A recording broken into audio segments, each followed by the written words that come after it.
Welcome back everyone, welcome to civil services study. ये practice set number 188 है, UPPCS के लिए हैं। और प्रैक्टिस करेंगे इसमें हम करंट अफेयर्स के प्रश्नों पर। तो चलिए स्टार्ट करते हैं। इस टेस्ट सीरीज़ की प्लेलिस्ट बना रखी है मैंने, वहाँ पर आप टेस्ट नंबर 1 से लेकर 188 तक पहुँच सकते हैं। डिस्क्रिप्शन बॉक्स में उसका लिंक है। और इस सीरीज़ की आप पेड सीरीज़ प्राप्त कर सकते हो, ठीक है। टेस्ट को परचेज़ कर सकते हो, उसमें फुल टेस्ट आपको मिलेंगे, एग्ज़ाम तक प्रोवाइड करते रहेंगे। और एक टेस्ट में 150 प्रश्न है, 20 से ऊपर टेस्ट हैं, वो टेलीग्राम पर मिलेंगे। टेलीग्राम पर ग्रुप बना रखा है। तो जिसको भी चाहिए डिस्क्रिप्शन बॉक्स में नंबर है मेरा, कॉल या व्हाट्सअप कर सकते हो। तो क्वेश्चन नंबर 1, ग्राम उजाला योजना की शुरुआत कहाँ से की गई थी? बताइए। भारत के किस राज्य के किस शहर से ग्राम उजाला योजना की शुरुआत की गई थी? उत्तर प्रदेश के वाराणसी से, ठीक है। Option number 1। तो देखिए, सरकार के द्वारा उत्तर प्रदेश के वाराणसी में ग्राम उजाला कार्यक्रम की शुरुआत की गई।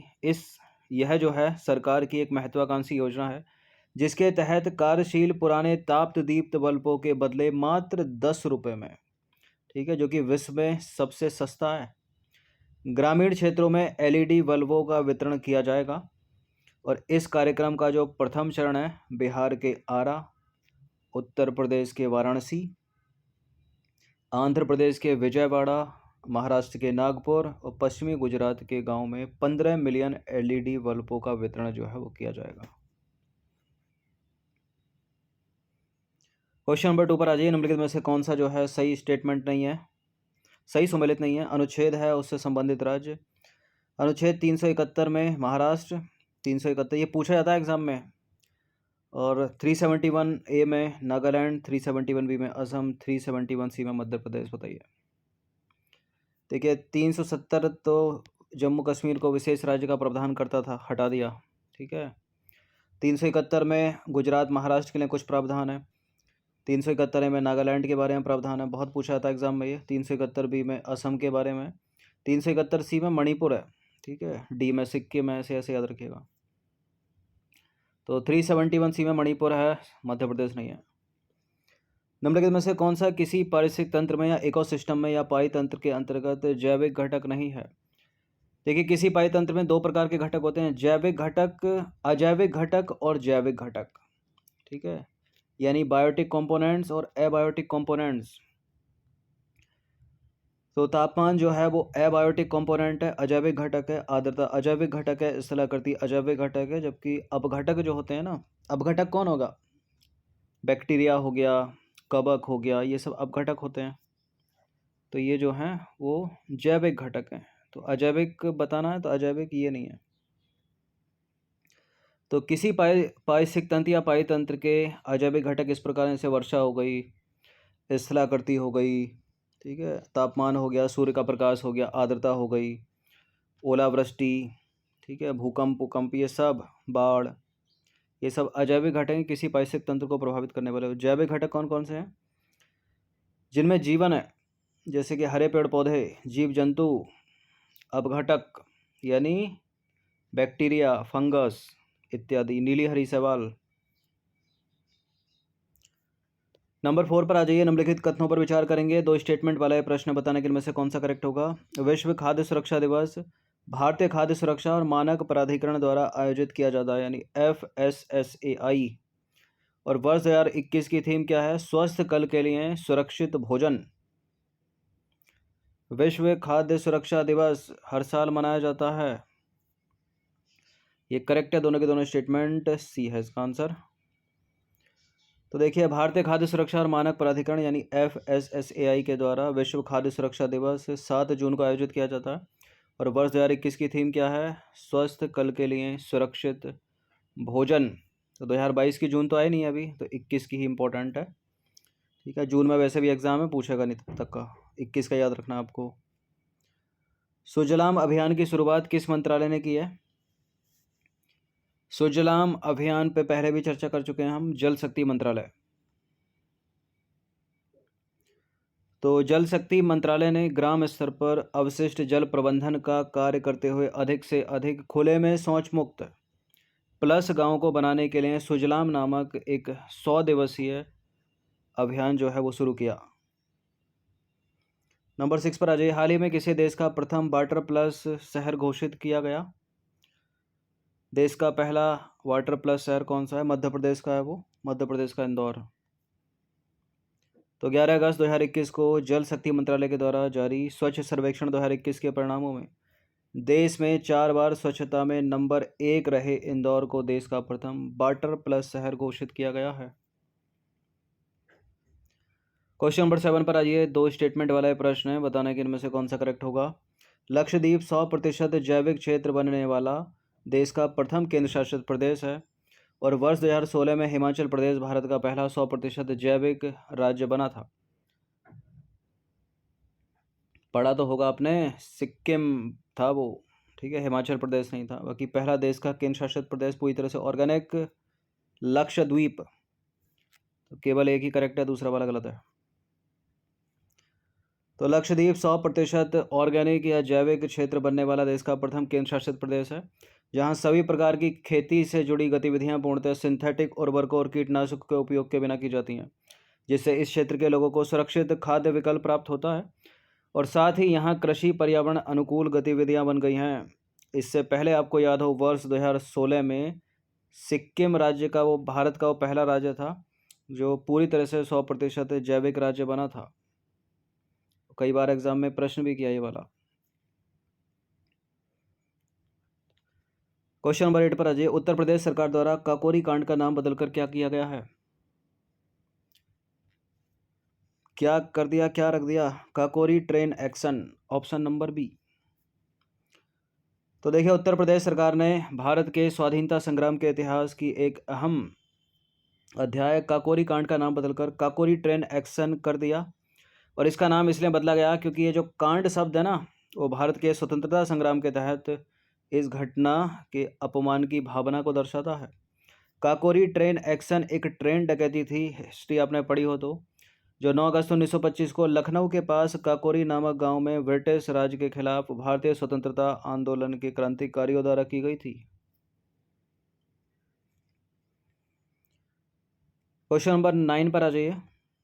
इससे पहला 9 था क्या? 9 2 बार हो गया क्या? नहीं, 8 ही था।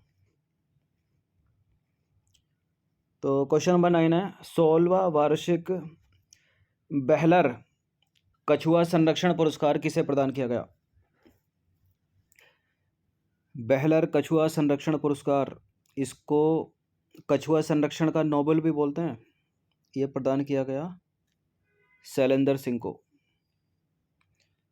तो देखिए, हाल ही में भारतीय जीव विज्ञानी शैलेंद्र सिंह को 3 गंभीर रूप से लुप्तप्राय कछुए की प्रजातियों को उनके विलुप्त होने की स्थिति से बाहर निकालने के लिए, यानी क्रिटिकली इंडेंजर्ड थे वो, तो इसलिए जो है बाहर निकाला उन्होंने। और 16वें वार्षिक बेहलर कछुआ संरक्षण पुरस्कार से सम्मानित किया गया उनको। और इसे कछुआ संरक्षण के क्षेत्र में नोबेल पुरस्कार के रूप में भी जाना जाता है, ठीक है, बेहलर टर्टल कंजर्वेशन अवार्ड को। शैलेंद्र सिंह का नाम याद रखिएगा। बेगम समरू का सच किसकी रचना है?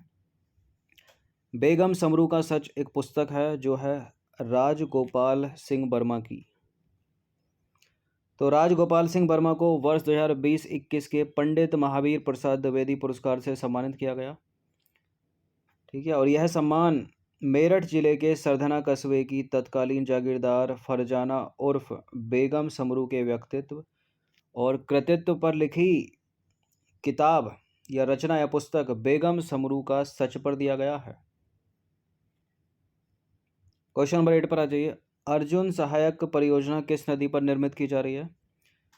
अर्जुन सहायक परियोजना निर्मित की जा रही है धसान रिवर पर। तो अर्जुन सहायक परियोजना केंद्र सरकार और उत्तर प्रदेश सरकार द्वारा वर्ष 2009 में शुरू की गई थी। अर्जुन सहायक परियोजना धसान नदी पर बनाई जा रही है और यह परियोजना उत्तर प्रदेश के बांदा जिले को, महोबा जिले को, हमीरपुर जिले को सिंचाई की सुविधा प्रदान करेगी। क्वेश्चन नंबर 12 है, रसिन बांध परियोजना है एक किस नदी पर निर्मित है? ये रसिन बांध परियोजना बाणगंगा नदी पर। तो उत्तर प्रदेश के चित्रकूट जिले में बाणगंगा नदी पर निर्मित रसिन बांध परियोजना का लोकार्पण किया गया और यह परियोजना मूलतः चौधरी चरण सिंह रसिन बांध परियोजना के नाम से शुरू हुई थी। क्वेश्चन नंबर 13 पर आ जाइए। देश में पहला पशु युद्ध स्मारक कहाँ स्थापित किया जा रहा है? उत्तर प्रदेश के मेरठ में। तो उत्तर प्रदेश के मेरठ स्थित रेमाउंड एंड वेटनरी कोर सेंटर में पशु युद्ध स्मारक यानी वॉर मेमोरियल ऑफ एनिमल बनाया जाएगा और यह देश में निर्मित पहला पशु युद्ध स्मारक होगा और यह उन पशुओं के योगदान को समर्पित होगा जिन्होंने कारगिल युद्ध के दौरान और कश्मीर में आतंकवाद विरोधी अभियान में सेना की मदद की थी।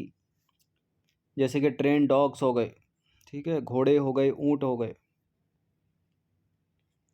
नंबर 14 पर आ जाइए। भारत की पहली पॉड टैक्सी सेवा किन दो गंतव्यों के बीच संचालित की जाएगी? उत्तर प्रदेश के नोएडा हवाई अड्डा जेवर यानी और नोएडा फिल्म सिटी के बीच में। Option number D. तो हाल ही में India port rail and ropeway corporation limited ने पॉड टैक्सी परियोजना के लिए जून 2021 में यमुना एक्सप्रेसवे औद्योगिक विकास प्राधिकरण को अपनी अंतिम विस्तृत परियोजना रिपोर्ट के अनुसार भारत की पहली पॉड टैक्सी सेवा का संचालन नोएडा एयरपोर्ट जेवर और नोएडा फिल्म सिटी के बीच किया गया। क्वेश्चन नंबर 15 पर आ जाइए। निम्नलिखित में से Uttar Pradesh defence industrial corridor कहाँ से नहीं गुजरता है? आगरा से गुजरता है, अलीगढ़ से गुजरता है, कानपुर से गुजरता है, वाराणसी से नहीं गुजरता। लखनऊ से गुजरता है क्या? गुजरता है। तो भारत के प्रधानमंत्री ने प्रस्तावित Uttar Pradesh defence industrial corridor के अलीगढ़ नोट के प्रदर्शनी मॉडल का अवलोकन किया और यह एक महत्वाकांक्षी परियोजना है जिसका उद्देश्य भारतीय एरोस्पेस और रक्षा क्षेत्र की विदेशी निर्भरता को कम करना है और इसमें 6 नोड्स होंगे: अलीगढ़, आगरा, कानपुर, चित्रकूट, झांसी और लखनऊ। नंबर 16 पर आ जाइए। वर्ष 2021 में उत्तर प्रदेश के किस जिले में केला महोत्सव का आयोजन किया गया? उत्तर प्रदेश के कुशीनगर में।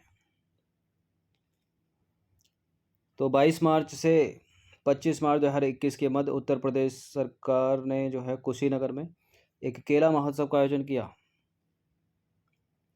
नंबर 17 पर आ जाइए। उत्तर प्रदेश के सभी स्कूलों में हर साल किस तारीख को साहिबजादा दिवस के रूप में मनाए जाने की घोषणा की है? 27 दिसंबर को। तो हर साल 27 दिसंबर को उत्तर प्रदेश के सभी स्कूलों में साहिबजादा दिवस के रूप में मनाया जाएगा और इस अवसर पर विद्यालयों में सिख गुरुओं की शहादत पर जो है केंद्रित वाद विवाद प्रतियोगिताओं का आयोजन भी किया जाएगा। ठीक है, 10 प्रकार के 10 सिख गुरु थे। पहले गुरु नानक देव, 10वें गुरु गोविंद सिंह, 5वें गुरु अर्जन देव और 9वें गुरु तेग बहादुर।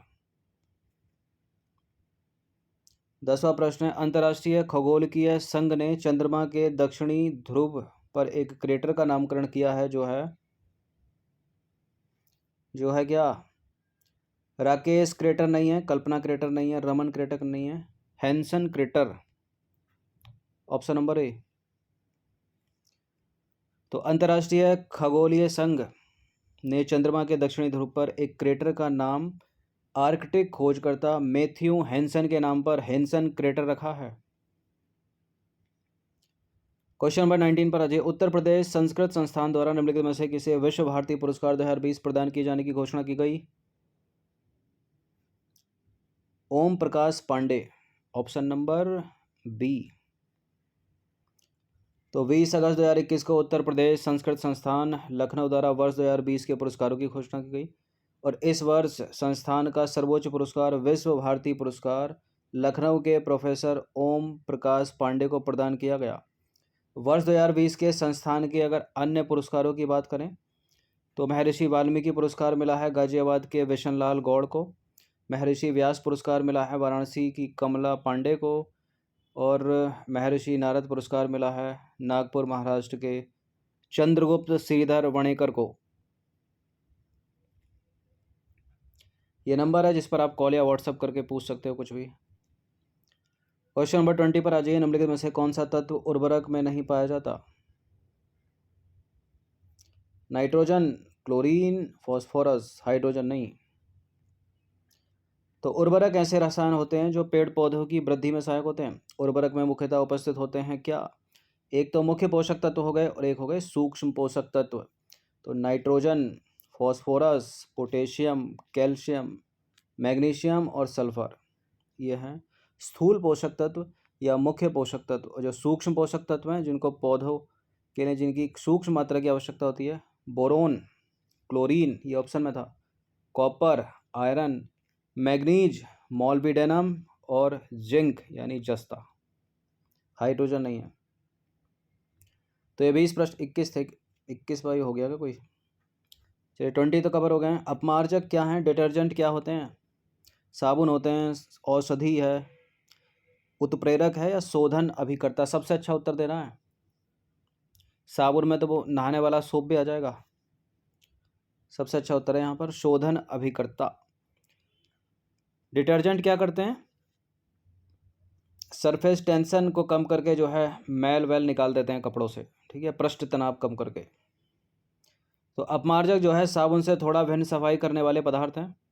यह कठोर जल से कपड़ा धोने के काम आते हैं, क्योंकि अपमार्जक कठोर जल में उपस्थित कैल्शियम और मैग्नीशियम के आयनों के साथ कोई अविलय अवक्षेप नहीं बनाते, और यही कारण है कि यह कठोर जल के साथ अधिक झाग देते हैं तथा मैले कपड़ों से सफलतापूर्वक तेल एवं गर्द निकाल देते हैं। अपमार्जक जल का पृष्ठ तनाव घटा देते हैं, ठीक है, जिससे जो है मैल बाहर निकल जाता है, कपड़ा साफ होता है, सरफेस टेंशन कम कर देते हैं। तो ये 20-21 प्रश्न थे, ठीक है। इनकी प्रैक्टिस 1 से 2 बार कर लीजिएगा। जितनी भी टेस्ट यूट्यूब पर अपलोड होते हैं डेली प्रैक्टिस किया कीजिए, ठीक है। और बाकी इसकी पेड सीरीज प्राप्त कर सकते हो और डिस्क्रिप्शन बॉक्स में लिंक है, कॉल या व्हाट्सअप कर दीजिए। धन्यवाद। और जितने भी स्टूडेंट बीपीएससी वाले हैं वो इस सीरीज़ से ज़रूर प्रैक्टिस किया कीजिए, यूपी पीसीएस वाली से, ठीक है। जीएसए की जैसी रहती है, बस यूपी वाले प्रश्नों को छोड़ दिया कीजिए। धन्यवाद।